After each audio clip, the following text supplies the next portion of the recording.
कहानी का नाम है मोतीराम और कबूतर चिन्नू।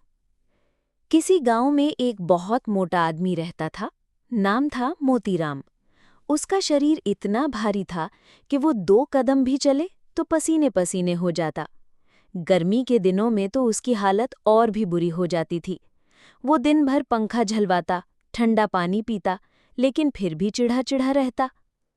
मोतीराम के घर में एक कबूतर रहता था। नाम था चिन्नू।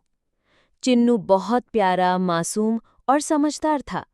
वो मोतीराम के घर के कोने में छोटा सा घोंसला बनाकर रहता और हर दिन सुबह उसकी खिड़की पर बैठकर गुनगुनाता।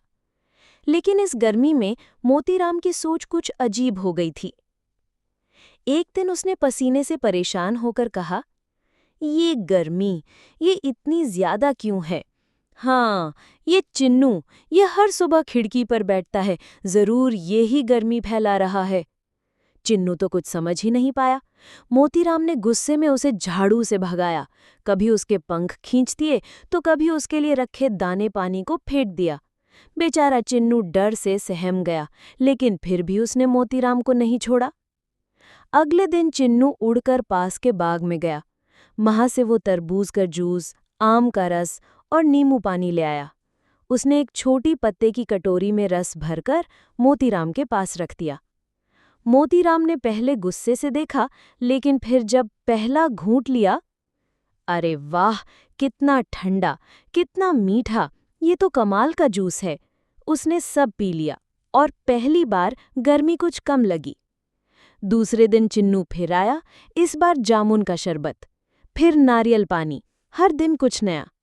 धीरे धीरे मोतीराम की समझ में आया कि जिसे वो गर्मी का कारण समझता था, वही तो उसकी ठंडक का इंतजाम कर रहा था।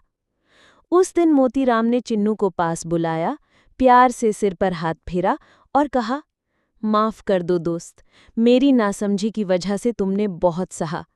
तुम तो मेरे असली दोस्त हो। चिन्नू मुस्कुराया और उसके कंधे पर बैठ गया। अब मोतीराम और चिन्नू हर दिन साथ बैठकर ठंडे जूस पीते हैं और गर्मी को हंसी में उड़ा देते हैं। सीख: गलतफहमी कभी-कभी हमें अपने सबसे अच्छे दोस्तों से दूर कर देती है।